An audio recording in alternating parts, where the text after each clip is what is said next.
Thank you for listening to the Cosmetics Business Podcast. For early access to episodes, exclusive beauty news stories, analysis, trend reports, and award-winning magazines, subscribe to cosmeticsbusiness.com. That's cosmeticsbusiness.com.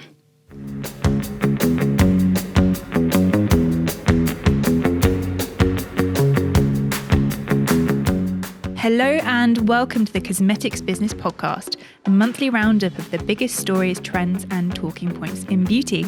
Coming to you from our London Bridge studio, my name is Sarah Parsons and I'm sitting here with our fellow cosmetics business journalists, Julia Wray, Amanda Pauley and Alessandro Carrara.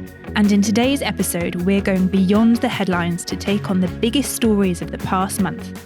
From the acne products causing a spot of bother, to the trends to watch out for this summer, and the unstoppable rise of the nail care category.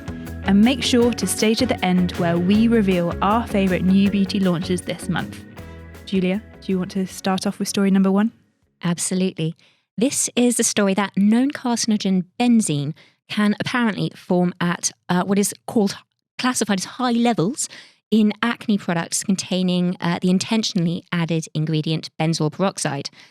Benzoyl peroxide is an active ingredient which is used for its bactericidal effects against Cutibacterium acnes. It also helps reduce redness as it has anti-inflammatory properties. So it's a very useful ingredient in that respect. However, Connecticut-based laboratory Valashore says it has detected benzene, which, as mentioned, is a known human carcinogen, in benzoyl peroxide-containing acne products from brands including Clinique, Clearasil, and also Target's own brand Up and Up, among others. Now, according to Valashore, the levels of benzene forming in these products can be over 800 times the FDA concentration limit for benzene.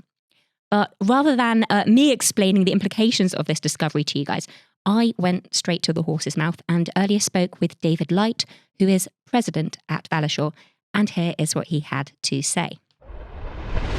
David, hi. So can you tell us, why is benzoyl peroxide used in skincare products and how can it form benzene? Sure. So benzoyl peroxide is a pretty common acne treatment drug product, both prescription and over-the-counter in the United States. And what we discovered, recently filed in our FDA citizen petition and published in a peer-reviewed journal, is that the benzoyl peroxide active ingredient itself is unstable and can actually degrade into benzene. So not only do many products have benzene when we evaluated them on the shelf, but importantly, it's not just a contamination problem, it's a degradation problem. So that benzene amount goes up over time, either sitting on the shelf or at elevated temperatures like the temperature of your skin, 37 degrees Celsius, 50 degrees Celsius, or even 70 degrees Celsius, which is 158 degrees Fahrenheit, the temperature of a hot car, and through these kinds of stability testing procedures where we condense the shelf life of a product, which usually for drug products is about 3 years, and we elevate the temperature to evaluate the overall shelf life stability in what's called an accelerated stability study. And those are a lot of the studies that we showed in our research and found that the benzoyl peroxide products that we evaluated can often form hundreds of times even the conditional FDA limit of 2 parts per million, which is very concerning. Indeed. And how big is the risk of this occurring just generally?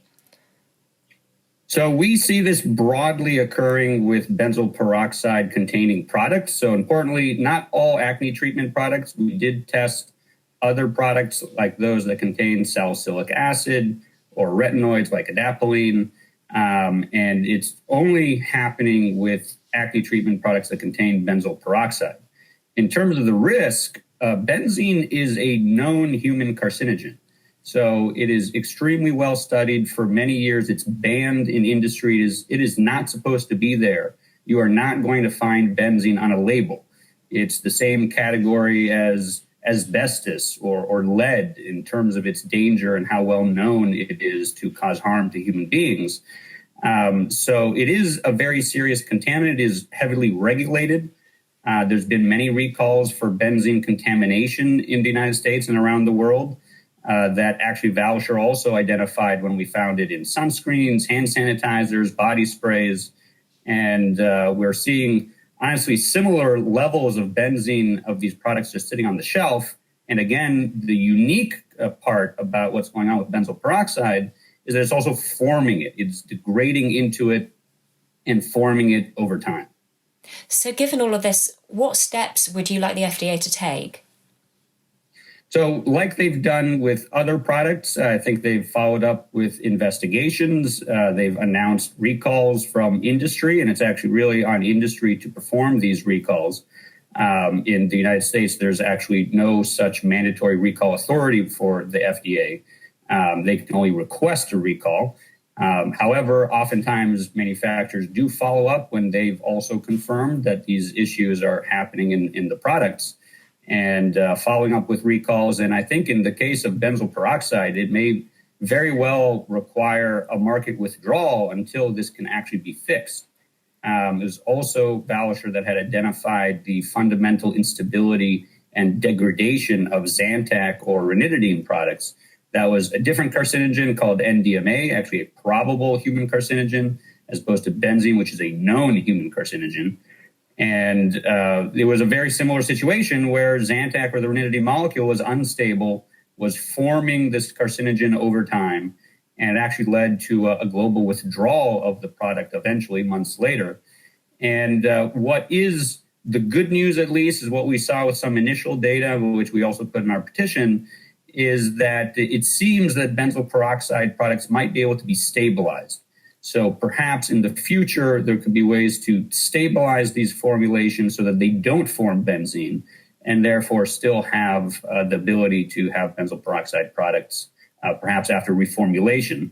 And actually, the FDA only a few months ago, in December of 2023, issued guidance for immediate implementation on reformulating drug products that have risk of benzene from ingredients that are gelling agents called carbamers, which actually we identified in hand sanitizers in 2021 as a significant risk of causing or enabling the benzene to eventually be in hand sanitizers because they have a lot of gelling agents in them.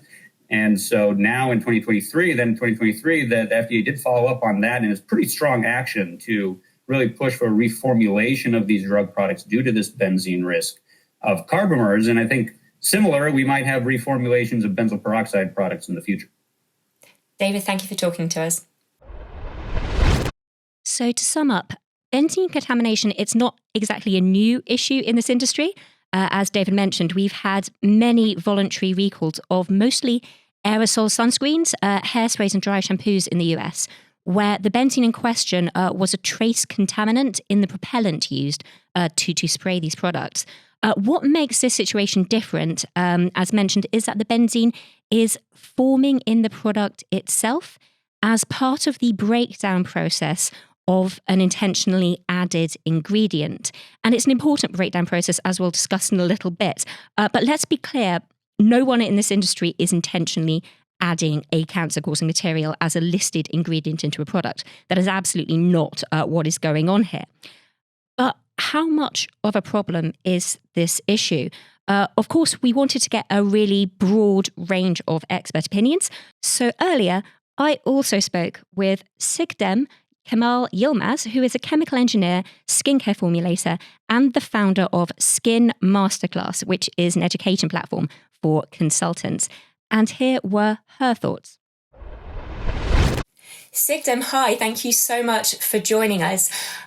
So in your opinion, how big of a risk to consumers is the issue of benzoyl peroxide used in skincare products forming benzene?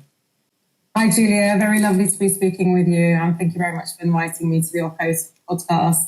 So benzoyl peroxide is a dialkyl peroxide, and it has antibacterial activity. And we know that it's commonly used in over-the-counter, also in prescription strength acne treatments, up to 10%. So how benzoyl peroxide works is actually metabolized on the skin. So when a product is applied predominantly in the upper layers of the epidermis, which is, again, the reason why we shouldn't be worrying, because it does stay on the surface of the skin, it does metabolize to benzoic acid, and also there's free oxygen radicals. And it's actually that these oxygen radicals, as we actually need this oxygen because it acts as an antibacterial due to the oxygen. And then it can then further decompose to benzoic acid and phenyl radicals, where it also liberates some carbon dioxide. And then these phenyl radicals can then produce end products of benzene, phenyl benzoate, and biphenyl. The testing was done by GCMS, which essentially it's a combining two powerful techniques to provide the compounds identification and very, very low detection limits. So this is generally the testing procedure that is done in order to kind of have a potential quantitative analysis on any type of byproducts. We have information on stability testing in the laboratory that was performed on, which is 37 degrees body temperature. Then we have 50 degrees, where they stated to be the pharmaceutical stability testing temperature, which I'll touch on that later on. And also 70 degrees, which they say that is hot car temperature. They saw that dozens of ppm were seen in 37 degrees C, which is the body temperature. We're now seeing elevated now we are seeing elevated ppms, hundreds in the 50 degrees, when it's actually heated for 18 days. The rate of thermal degradation, it will increase anyway exponentially with the increase of temperature. So that's very, very expected to happen. As you increase the temperature, you will essentially break down the benzoyl peroxide much more faster, and then you can get more benzene buildup. The laboratory stated that the 50 degrees is the acceptable limit to pharmaceutical stability testing temperature, but in most countries, actually, it's 40 degrees Celsius, not 50 degrees Celsius. So again, it's very normal when you heat up an ingredient, it will behave differently. As manufacturers will know, when you do put a finished product, even a skincare product that's quite stable in a hot car, it will behave quite differently. There will be separation. You'll be then questioning about the preservation efficacy, the active ingredient efficacy, etc. So again, we wouldn't normally store skincare products in a hot car temperature anyway, right? Let alone something that is regulated heavily by FDA, that is actually a drug ingredient, and that is actually stated on the label that it should be stored in normal room temperature between 20 to 25 degrees by the manufacturer, and that's actually written on the back of the label.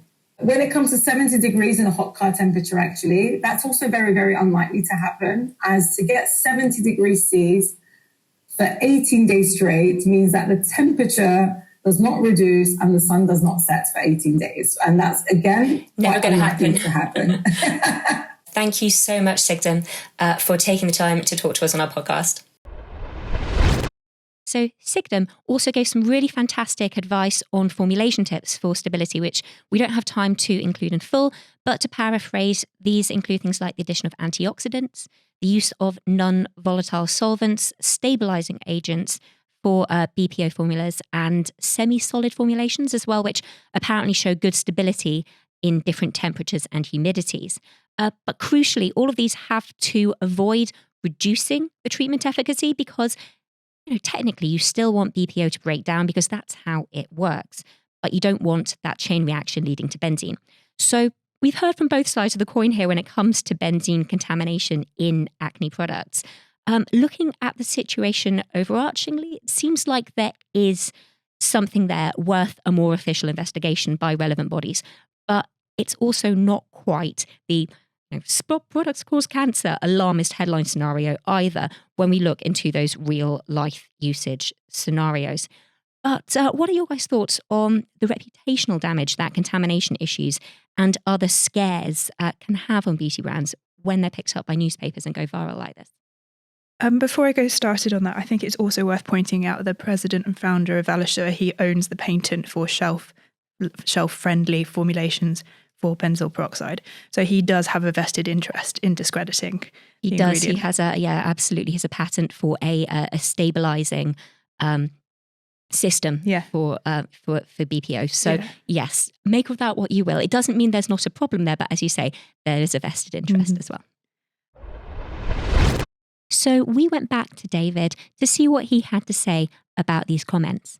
We understand this is a complex topic and want to clarify that the purpose of stability testing is not to copy the conditions of an average consumer. Rather, the purpose is to ensure the product is safe to use for the entire product lifecycle, from manufacturing through distribution to its expiration date, often a total of 3 years for pharmaceutical products.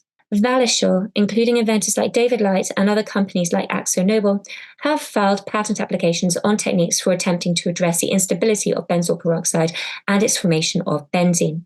No patents have been granted that Valisure is aware of, only applications that were submitted. This underscores the extensive prior efforts made in trying to address benzene-related challenges for BPO.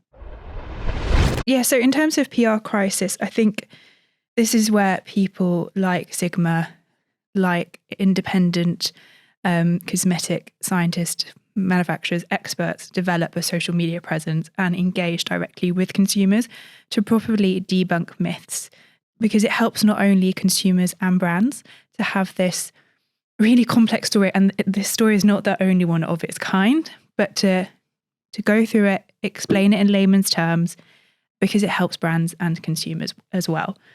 It's really interesting because the two views are quite drastically different. My gut feeling right now is that I would kind of want brands to err on the side of caution more so with this, and kind of be quite vocal about that and address it properly, because it can be scary. And I guess, like you say, I think erring on the side of caution is always good. If there's something that you think or the industry thinks might be an issue, it should be looked into. But as mentioned, that the parabens issue, for example, this has been traced back to original investigations, which actually turned out, to not be as kosher as they maybe should have been. So once something's got its boots on, it continues running. And if the end consumers are then concerned about an ingredient, if they know the name of an ingredient, for example, in this case, obviously, it's something that's not meant to be there. It isn't an ingredient. So it's essentially a contaminant or a breakdown product.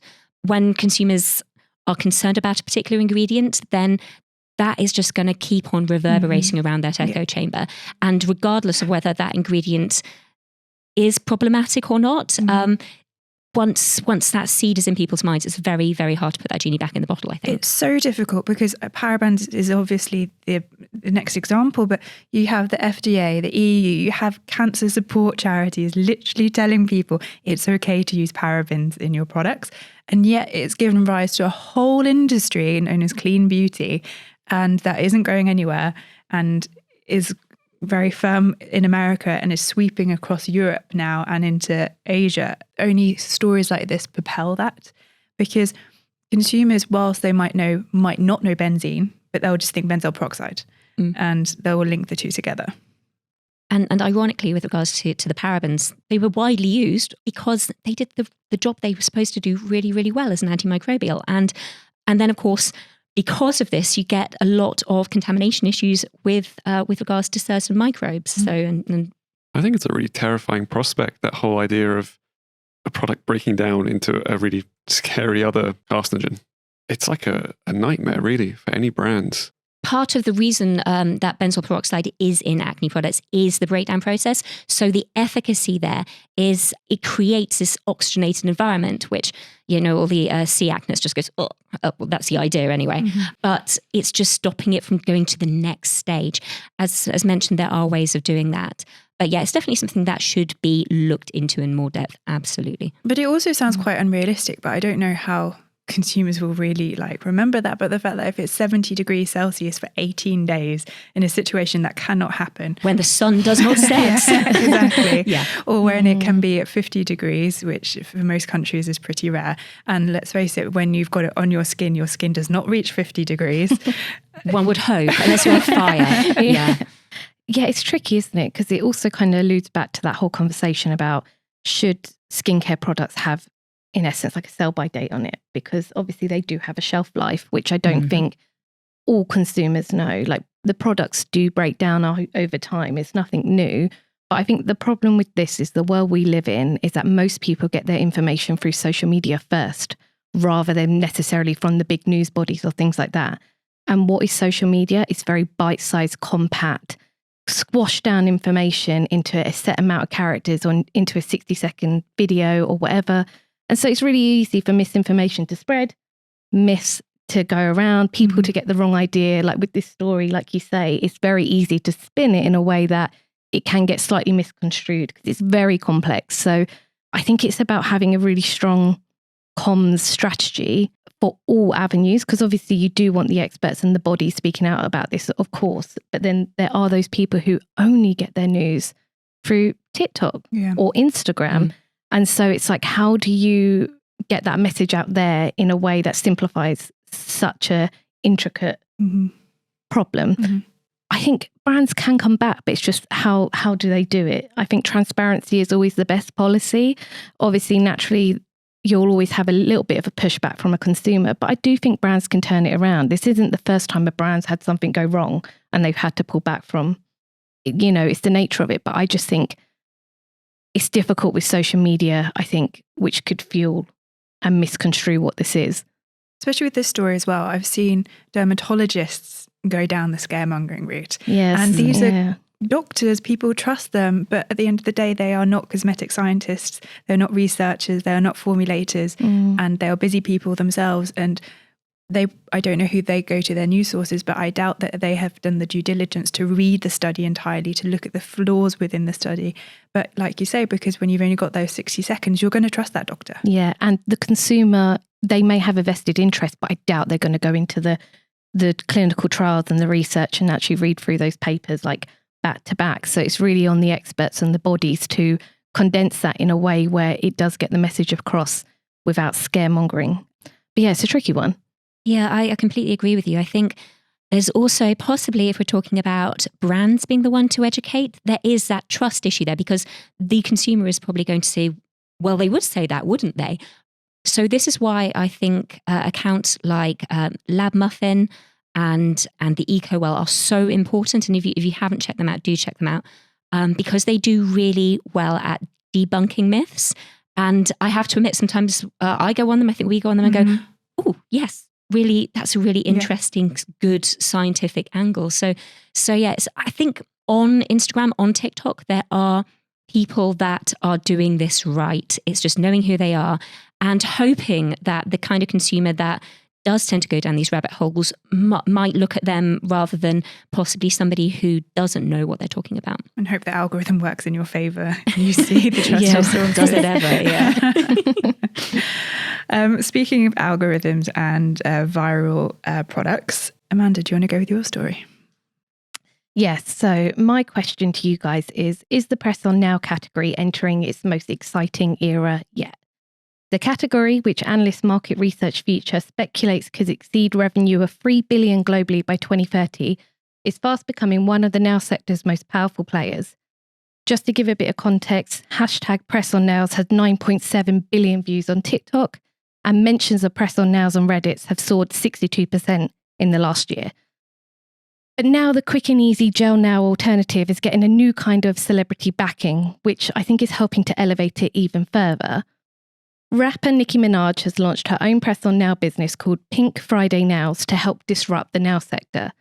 The collection has been created in collaboration with Minaj's longtime nail tech Yvette Garcia, who is a nail tech to the stars, and she has helped design the range and oversee the production. But what's different about it? It claims to be disrupting the market by filling a void and by, quote, bridging the gap between inexpensive brands with lower quality and low fidelity designs and custom sets sold by nail artists on social media for hundreds of dollars. I think a bit of context here about the range is it's got 11 designs in different colorways, so from matte and chrome bases to camouflage patterns. But I think the key thing about her brand is she's created them and they come in many different sizes for nail beds. So it goes from extra small to extra large, I think. So she's actually created stuff so that it's not a one size fits all formula, which some press on nail brands are. So I'm not saying people haven't done it before. There are a few brands out there who are doing it, but she's a very high profile person who has brought it to market, and for a price range of only between $20 to $25, which is quite cheap. So my question to you guys is, with celebrities saturating the skincare and the fragrance market, is this a smart move by Minaj? And can she help elevate this really exciting category, elevate even further? So I think this is a really on-brand move for Nicki Minaj. I love how, for example, you have brands like Lottie and Glamnetic, which are taking the stick-on nail category. Because I feel like, I don't know about you guys, but I feel like for many years when you thought of stick-on nails, it was this discreet French manicure by Sally Hansen. Shout out to Sally Hansen, which is a great brand. But that was a kind of area we were looking at.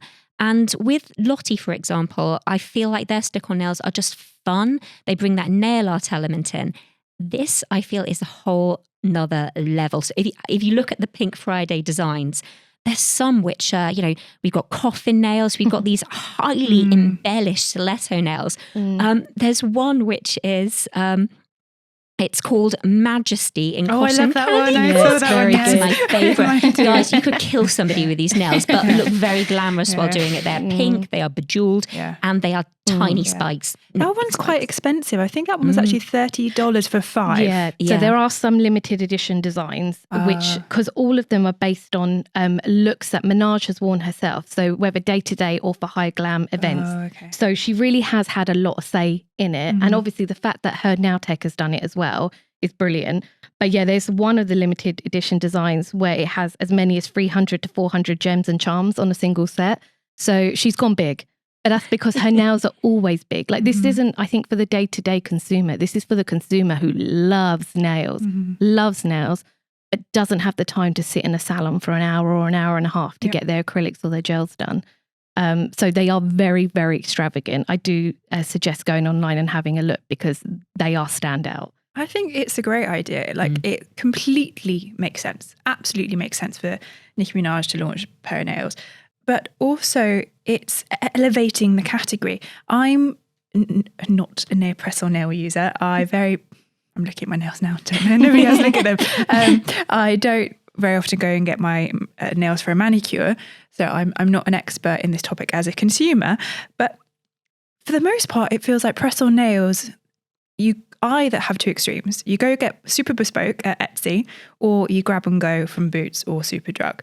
Whereas this feels like an amazing middle ground.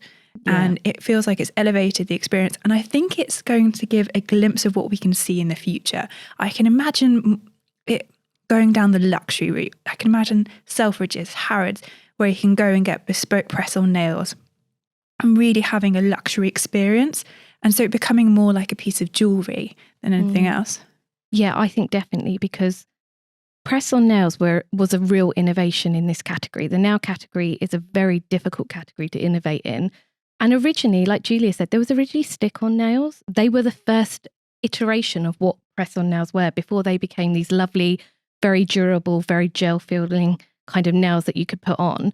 And yes, there's still some out there that are not as good quality, but there are some amazing quality ones now which have other nail techs backing it. They've helped create the design. So I know Julia mentioned about Lottie London, but Cardi B's nail tech, Jenny Bew, also launched a range of bling out press-on nails inspired by acrylic designs worn by the rapper.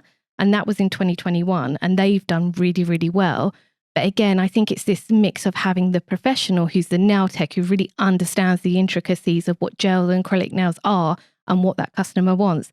And then also actually having a super fan who's an A-lister who does wear this stuff. Like I believe that Nicki Minaj would wear these nails because when you think of her, you think the wigs, you think the nails.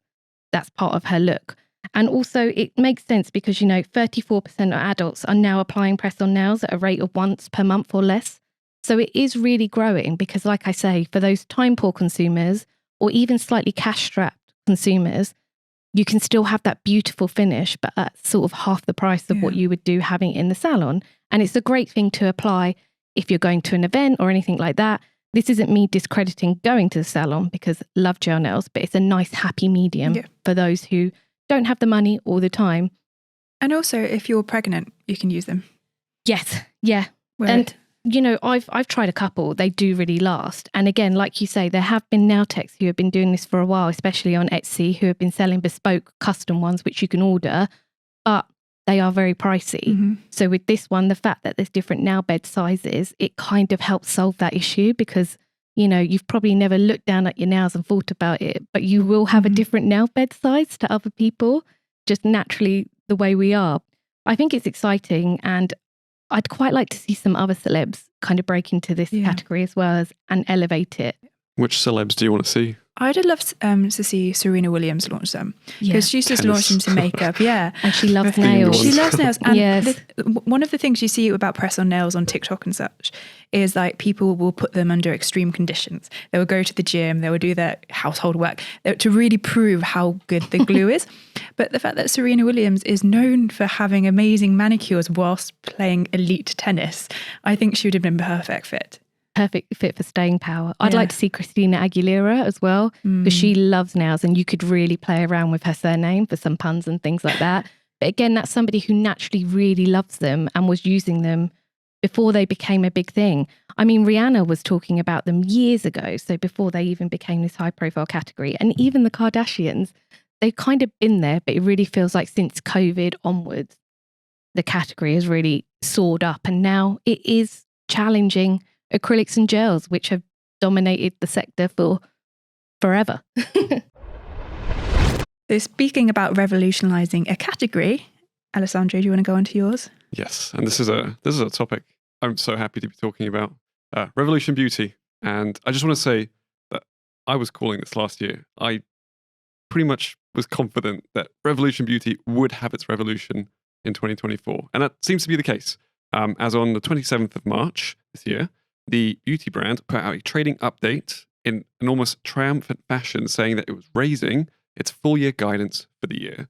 It now expects revenue growth of approximately 2% for 2024 and EBITDA of at least 12.5 million. So it's an increase from the previously estimated range of 11 to 12 million. They both sound like really modest increases when you put it like that. But this is a really big deal for a brand that has been pretty much through the ringer for the past 2 years. There's this confidence they're just exuding at the moment. And it all forms part of this recent revival strategy that they're pretty much banking on now. So their goal is to hit 1 billion in retail brand sales by 2030. And I just want to say one quote from Lauren Brindley. She's the group CEO. She's been group CEO since August last year. And she says she remains highly confident about our growth prospects and our ability to become a top 5 mass beauty player. This is ambitious stuff. And I guess really to start with, I want to get your guys' thoughts about the updated guidance. Are you excited? Do you feel they're going to be able to keep up this momentum? It's hard. They had some really good collaborations last year, and I just don't think they got the limelight they deserved because of all of the other negative stuff that was going on with the brand.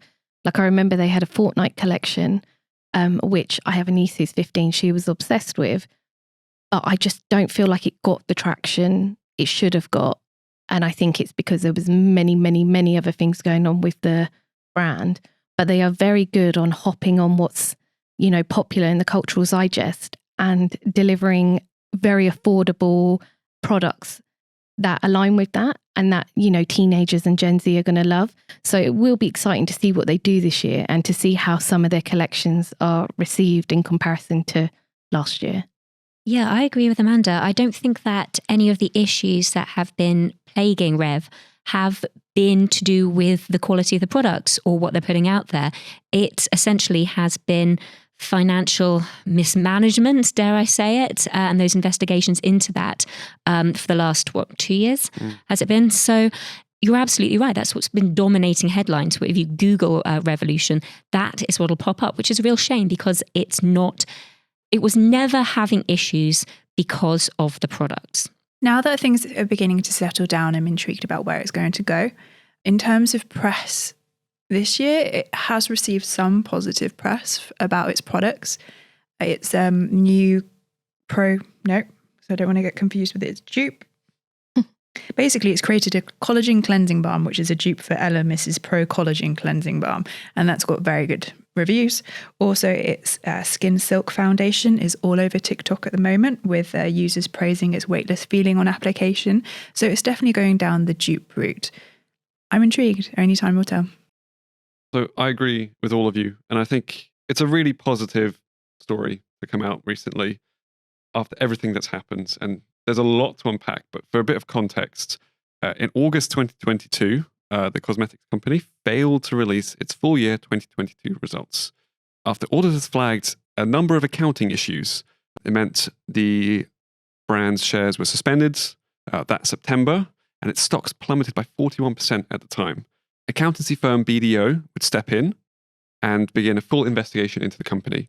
And it would emerge in March 2023 that there were really a serious amount of accounting errors. And it came back to co-founders Adam Minto and Tim Allsworth, who, among other things, had made personal loans of around $1 million to distributors and a senior employee. None of these arrangements were disclosed to the company's board at the time. A lot went down, really. It's just the footnote into the wider story. I do feel like Revolution has been able to close this chapter now, as recently it came to a settlement agreement with co-founder Minto of around £2.9 million for these various accounting issues. And yeah, I think it's a fresh start. It seems they have the right person in charge, someone who's really passionate about the company. Hopefully, its product collabs are going to get a lot more attention this year. I'm all for the sequel to Revolution's bloody brilliant Shrek beauty collab and Shrek headband. Let's see the sequel to that this year, please. Shrek-tacular sequel. Exactly. And Revolution Beauty, whether you agree with this style of retailing or not, is the beauty equivalent of fast fashion. When you go on their website, it's very clear, like discounts. I think they do multi-buy discounts as well. They're releasing new products all the time. They're focusing on dupes. They're focusing on pop culture collabs to dedicate for that young audience. And fast fashion, as I said, whether you agree with it or not as a practice, isn't going anywhere anytime soon. And I don't think fast beauty is either. No, they've never shied away from what they actually are. No. Which I appreciate, because what you see is what you get with them. But I think to try and ramp up more in the dupe culture category is quite difficult, because you do have people who do it very well, like Elf Beauty. They do a lot of very good dupes for other brands such as Charlotte Tilbury, but also supermarket giant Aldi. I mean, my God, they really own the dupe category. Like on the days that they announce their dupes on social, they sell out. It's like you can only get them on limited days. They build up big hype, and you know, their products, the packaging doesn't look like much, but the actual formulas and the stuff inside are really good. And I think the Revolution are going to have to really up their game to really compete with these two players who have really established themselves. They're so well known. Like I can't remember how many views the hashtag for Aldi Beauty dupes has, but it is huge. They're just known for it now. It's so clever. And I sort of feel like if you're going to get a dupe, a lot of people think first of them. Yeah, absolutely. And also, let's not forget that the UK government is rumoured to be cracking down on dupe culture from the likes of Aldi. And I don't know whether other countries might be following this or have already taken that move. So possibly the future for dupe culture is going to be slightly more constrained. From trending dupes to summer trends, my pick is the forecast of the summer beauty trends. So, okay, I've got 3 that I think we're going to see this summer. 1, boho beauty is back. We're seeing it in fashion. It's part of the 2000s trend. We saw it on Fashion Week with Chloe. Celebrities like Cindy Crawford are rocking the trend. John Lewis have seen the search for boho dresses increase by 278%, with the search term boho tops increasing by 150%. Naturally, where fashion goes, beauty follows. So I'm imagining we're going to see lots of natural looks, barely there looks, loose waves. I also think, as a little nod to that, with the amazing success of Beyonce's new album, Cowboy Carter, the country music look, I think it's going to be a natural evolution of that. My second big summer trend I think is going to happen is a summer edition of the Mob Wife. I think we're going to see that extended into, I'm going to call it La Dolce Vita. So I think Sophia Loren and an altogether more darker and more dramatic makeup look, polished hair, polished nails, that kind of thing. And the last one that is been slowly coming its way for a return is matte makeup. Now, will that actually make a fully fledged return in summer? I don't know, because let's face it, in summer you're naturally more shiny and oilier, so glossy and hydrated looks lean better for that. But we are seeing that return. General manager of YSL, in an interview with Cosmetics Business, he said that YSL Beauty is preparing for the return of matte makeup. And we're seeing it all over TikTok now. They're particularly inspired by 90s bombshells like Pamela Anderson and the Supermodels. Huda Beauty is expanding its mattifying powder line. And I spoke to Look Fantastic to see what they're seeing. And they told me that some matte makeup categories are on the rise. So things like matte lip liners have seen an uplift of 200%. Matte sun care is also having a moment. And matte eyeshadow is up by 50% and matte bronzers are up by 25%. Now, Faith Hobson, she is the beauty buying director at THG. That's the owner of Look Fantastic. And she told me that consumers are embracing a resurgence of matte textures with a focus on long-lasting definition and a soft, diffused finish. But rather than it being a full matte face, as we perhaps remember from the 90s, this matte makeup 2.0 is about creating balance. So consumers are still very interested in their skin tints, their CC creams, their hydrating lip balms. But the retailer actually highlighted that matte powders and primers are also down year on year. So it's this idea that consumers want a hydrated complexion but with a matte finishing touches. So it's creating a balanced look and perhaps an even more complex look. So rather than all glow or all matte. So those are my top 3 summer trends. What are yours? Yeah, I've actually seen a bit about matte on my own social media accounts as well. A lot about a soft matte pout. So rather than a very defined liner, kind of very blurred at the edges, which I really like because it does make it a bit softer, a bit more wearable. And obviously mattes in general, the new mattes that are coming out, they give you that kind of long-lasting finish, but they're all more balm-like. So infused with skincare kind of ingredients so that they're not that super drying, cracky kind of matte that you think of from like the 90s. But yeah, the soft pout with the blurred edges is really, really nice. Yeah, I think there's something kind of velvety about that whole look, as opposed to, as you were saying, it's not like cakey matte. Yes, and skin cracks. You smile and absolutely. And it makes sense because I feel like things come in cycles, and for maybe the last 2 years we've seen a lot of trends which have lent towards that really kind of glossy, slightly,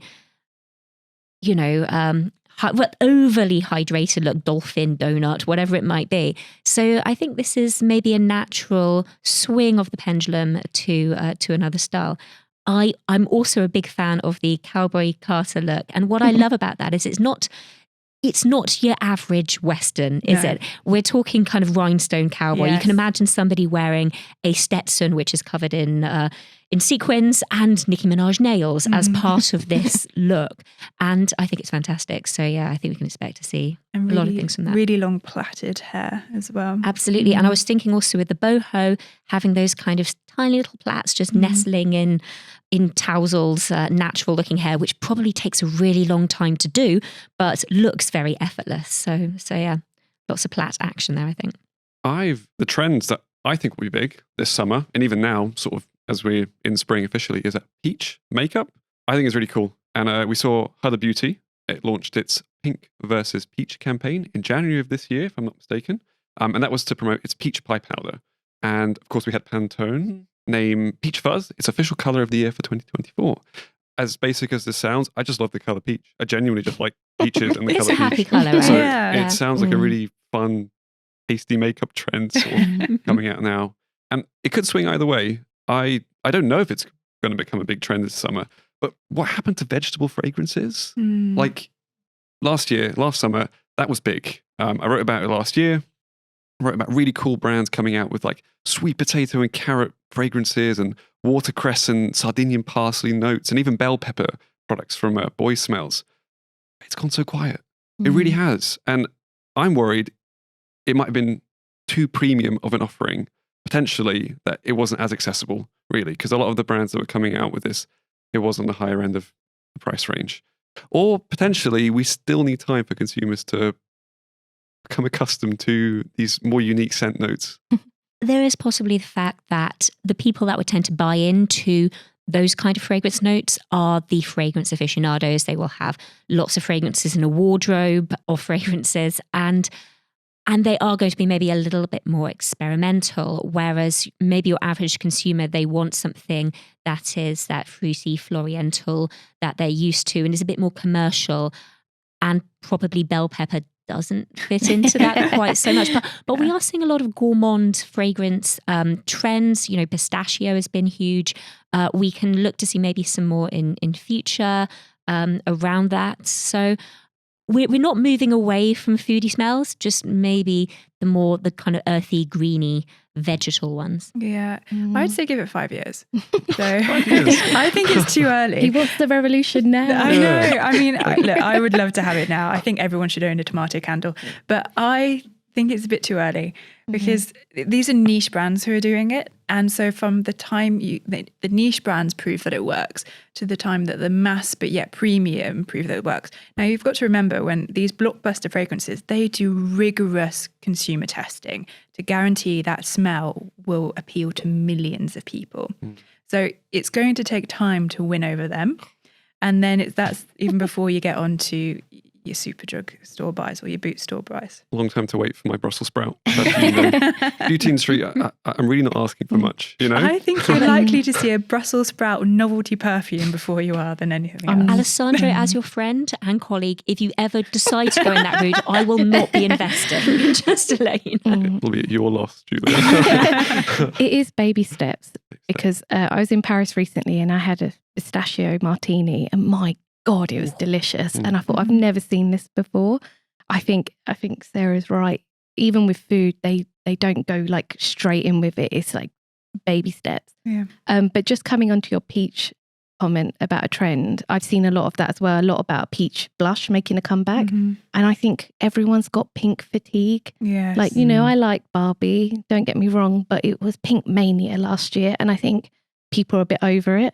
And I think the peach blush is a nice natural transition away from it. It's a bit more wearable for everyone. It's not so in your face, and it gives you that very nice, soft kind of summer kiss that I think people like. But I think the fact that we had so much pink last year has like really opened the doors up for peach to kind of have its moment. Yes, I think so. Have you seen the boyfriend blush look that's doing the rounds? No. So it's take on rosacea.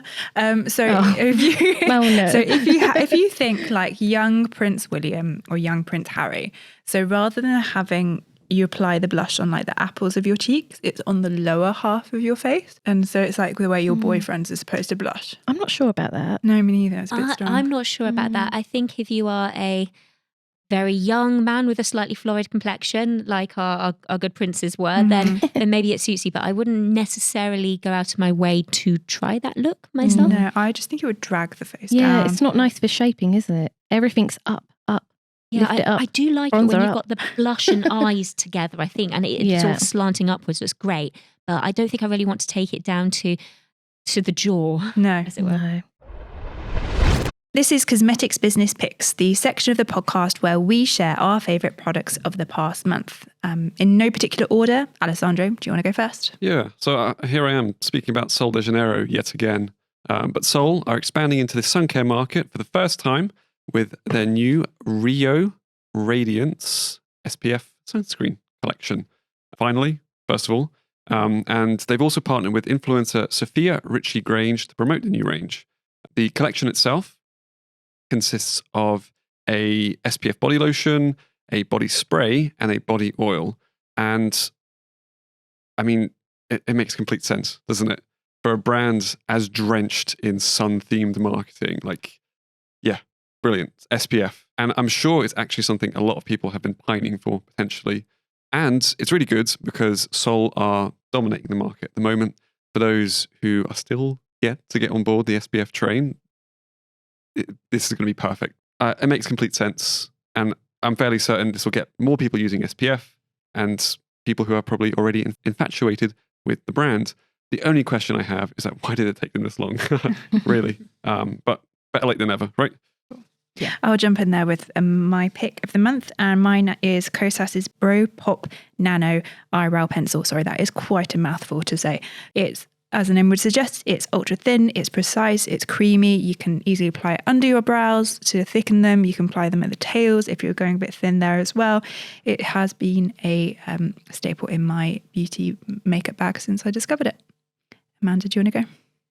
Yeah, so mine's about YSL Beauty. They've really been tapping into this kind of focus on shine-focused makeup at the moment. And Dua Lipa is actually the singer. She is fronting this collection, which I think is helping to elevate it and make it a must-have. But I've been using their new Love Shine lipstick collection, which promises the shine of a gloss, but with the care of a balm. It delivers a really highly pigmented kind of bold colour with high shine, but that feels really nice on the lips. And it's infused with lots of nourishing oils to aid hydration and moisture. But yeah, I've got a few. I love the pink. I can't remember the exact shade colour for it, but it's very simple to put on, lasts throughout the day, and it does just feel very premium on the lips. It just feels very nice. Like, it's not drying at all. And so, yeah, I'm a complete convert. Julia, do you want to round us off? Absolutely. I've gone for the We Stand for Regeneration hair and body wash bar from Italian hair care label Davines. It contains white yarrow extract, which is grown in the brand's European Regenerative Organic Centre in Parma, which uses, as the name might suggest, regenerative organic farming practices. And these improve soil quality. They promote biodiversity to help create these agro-ecosystems, which are more resilient to climate change. For me, I have two blockers when it comes to solid shampoo on both sides of the spectrum. So firstly, it needs to lather really well. But secondly, I hate it when they get mushy after a couple of uses. And also a general bugbear with me with shampoo is that I want my scalp to feel clean, but not tight and uncomfortable. So I'm one of those fussy, I want the moon on a stick consumers, which all formulators must hate when it comes to bar shampoo. But this one really delivered. I got a good foam from the product without feeling like, a 19th century washerwoman just scrubbing away. And the product is creamy and luxurious. And again, my hair and scalp felt clean, but not nasty and tight. So Davines We Stand gets a thumbs up from me. That's all for the Cosmetics Business Podcast. Thank you everyone for listening. Please remember to like, share, follow or subscribe on whatever platform you choose to listen. Thank you very much and we'll see you in the next one. Bye. Goodbye. Bye.